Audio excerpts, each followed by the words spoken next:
I'm your pizza man. I'm your pizza man.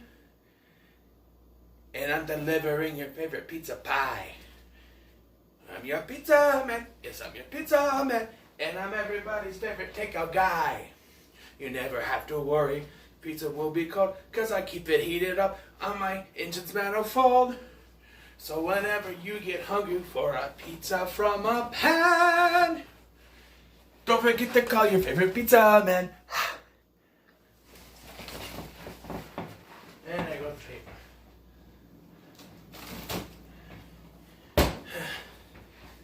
Alright, now that I'm winded, let's see here. And we begin with the hold on.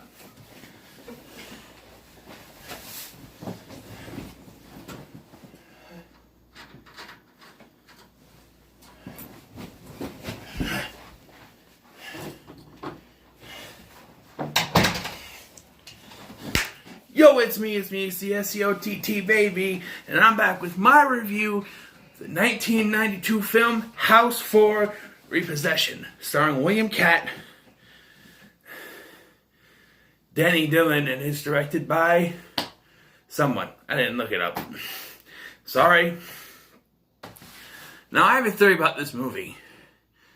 Now, William Catt returns as Roger Cobb from the first film. My theory is he wasn't supposed to. I think this was supposed to be another unrelated film in the franchise, like the first three, I should say, are not related at all. I think this is supposed to be another one. But I think what happened was William Catt agreed to come back, so they just wrote his name into the script and changed all their last names to Cobb. And boom, because it doesn't connect at all with the first film at all. The house in question in this film is his father's house. He suddenly has a stepbrother, a 12-year-old daughter, which is impossible, a different wife. Because in the first film, he had a son who was about 6 years old, I think, and an ex-wife. Here, it's a completely different woman, and he has a daughter. So my theory is that they wrote a script for what was supposed to be House 4, and when they learned that William Catt wanted to come back, they wrote him into the script and didn't change anything but the last name of the main characters. It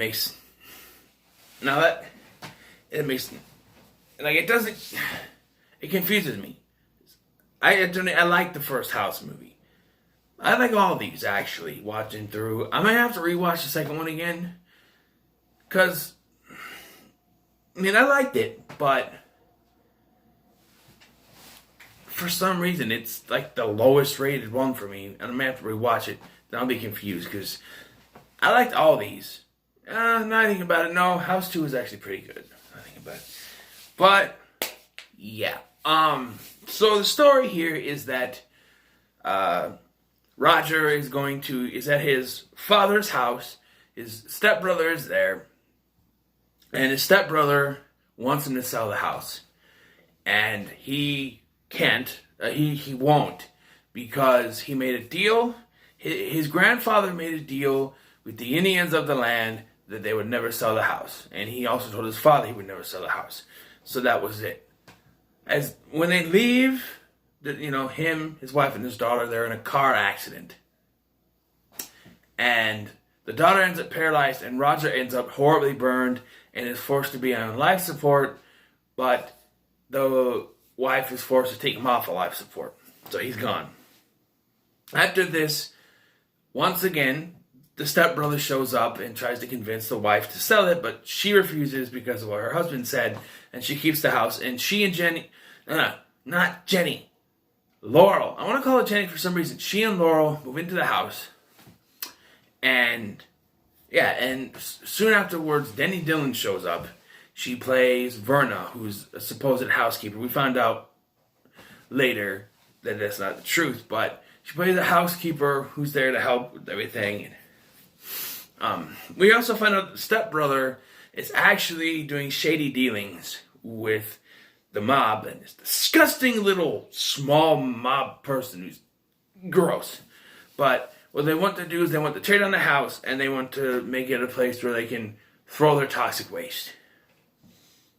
Okay. Sure.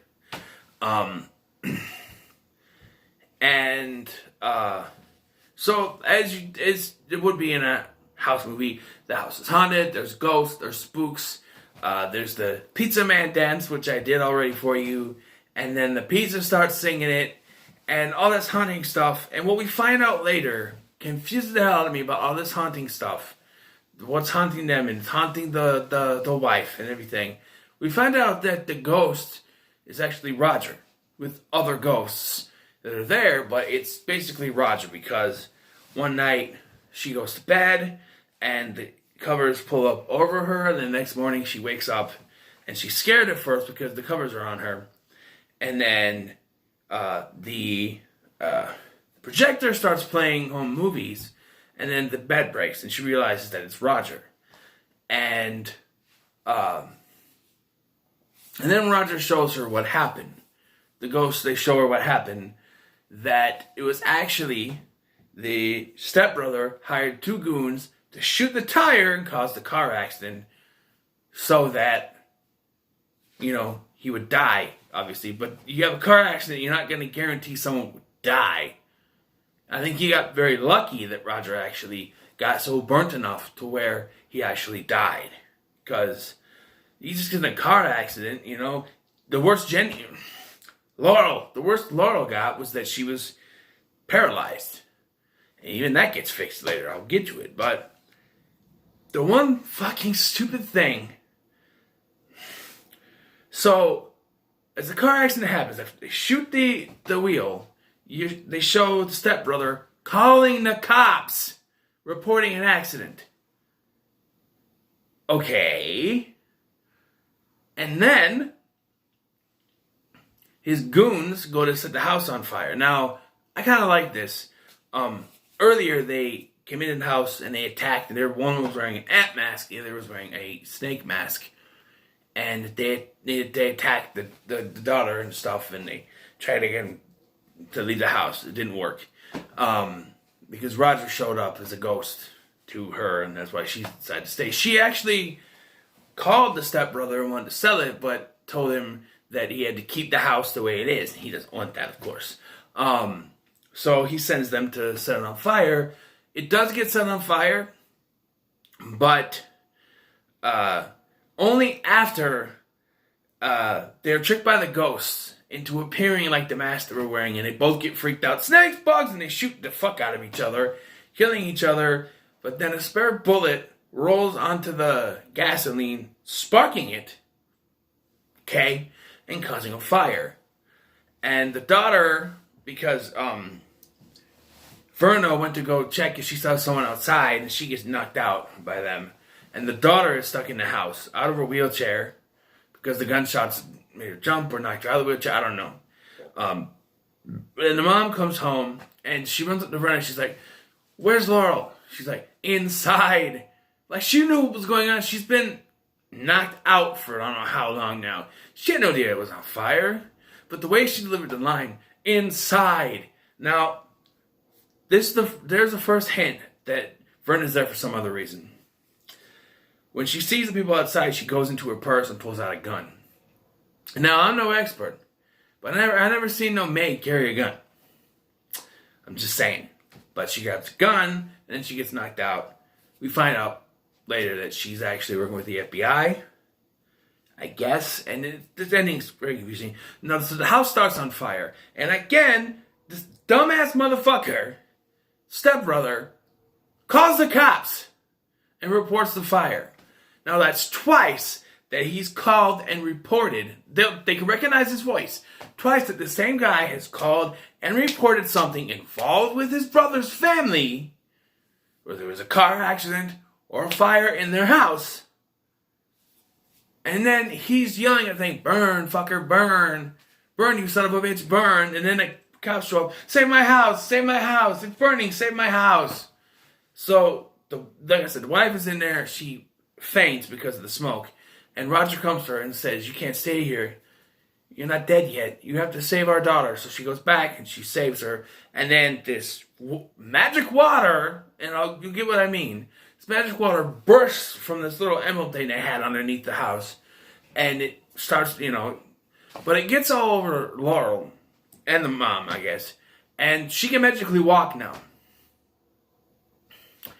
So then the mob boss and his goons show up. The stepbrother gets in there and he basically, tells them what's going on and what he's going to do. And then it magically changes that he's in a paddy wagon with Verna, who reveals herself to be part of the FBI, and 2 other officers or something. And then she gets out, the cop goes to close the door and he goes, "Ah!" And it's revealed to be Roger.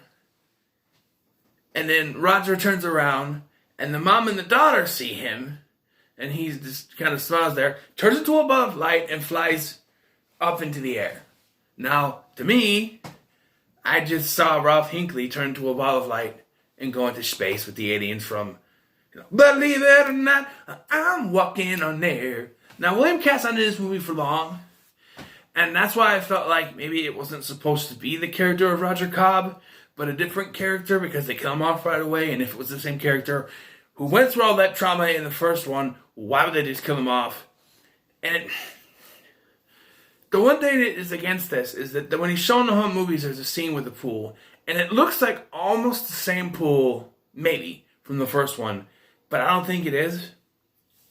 It just makes no fucking sense that after only 6 years, he's got a 12-year-old daughter and a different wife.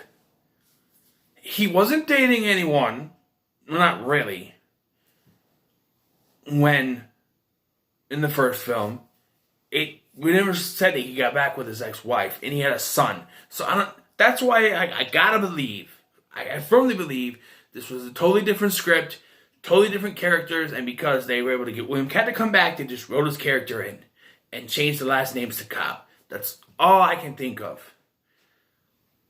Although, I do say this movie's a little kooky and campy, but so are the other ones, but this is definitely the most, maybe not on the first one, but it's alright. I'm going to give it a 7 out of 10 because I liked it, but it's not my favorite. If I want to say, I'm not going to rank these. This might go into my Halloween Horror Month rankings, maybe. So you never know. But, I think my favorite out of all these is the first one. So yeah, like, share, and subscribe for more. The 7 out of 10, like I said. I'll see you in the next one. And don't forget to call your favorite pizza man.